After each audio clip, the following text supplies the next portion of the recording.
The IRS Safeguards Rule. This is something that if you handle federal taxpayer information, you have to comply with by law, and it's complicated. Like the FTC Safeguards Rule, there are a series of controls that are mandated by the framework. We're going to step through those week by week. This week, we're going to talk about multi-factor authentication and why it's so important. Hi, my name is Jamie. I'm the CEO, CTO, and founder of Virtual Sprout. And again, today we're going to talk about multi-factor authentication.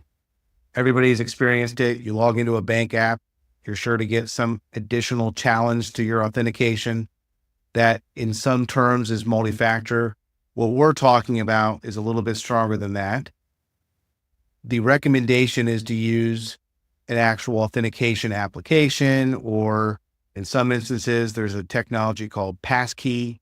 Passkey allows you to store a cryptographic token on a device that you can use in a combination with the password to get you access to whatever that is. Those types of multi-factor are much stronger than what's being sent across text.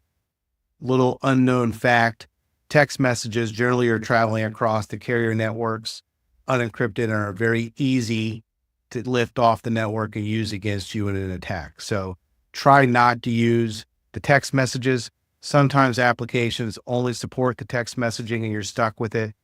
So be it. But for everything else, use an authentication app. There are technologies that we don't need to get into all the nerd knob terminology that allow your applications to talk to a centralized multi-factor system. That is the recommendation. Pick out one technology to kind of be your multi-factor hub and get as many of the applications to talk to it. Applications that do not support multi-factor need to have a compensating control put on them so as to protect them from access outside of anywhere that does not have multi-factor. So there are ways, even if your application doesn't support multi-factor, that you can make it kind of use multi-factor. Multi-factor in and of itself is not bulletproof. It needs to be rolled out in combination with technologies like conditional access. Conditional access, many of you have encountered with Microsoft 365. Conditional access allows you to set up criteria such as impossible travel. I can't log into a device here in Columbus, Ohio, and in London at the same time. That's impossible. So I will set off a series of automations to block that access. And IP restrictions. I can set up a series of places that are known to be safe, that if my login comes from it, accept multi-factor and allow me to have access to the systems once I authenticate. Some of that IP restriction technology gets implemented with solutions such as SASE and VPN, which are outside of the scope of this conversation. But just know that multi-factor isn't 100% bulletproof, but when put into combination with some of those other technologies, it starts approaching that very difficult to exploit levels.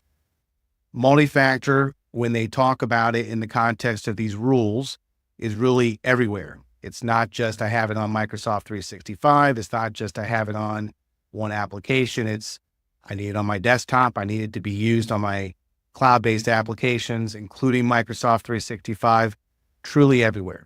Now, some people say multi-factor is difficult.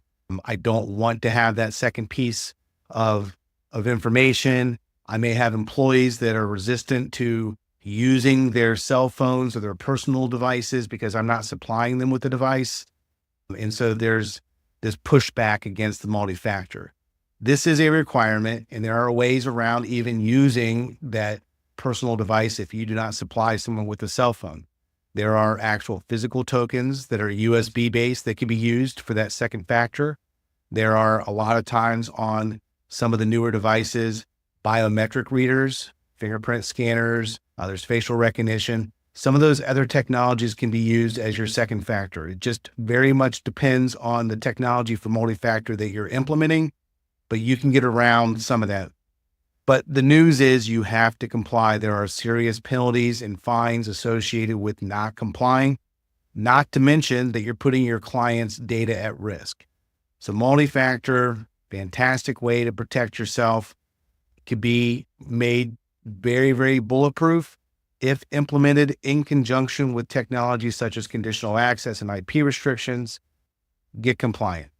If you have any questions about this, it's a complicated topic. Implementing it in the right way to make it less of a burden for end users and secure can be complicated. Reach out, cyber-strategy.virtualsprout.com. We'll get one of our security analysts on the phone, have a conversation with you about it. Those conversations are always complimentary. Use them, reach out, learn more, cyber-strategy.virtualsprout.com.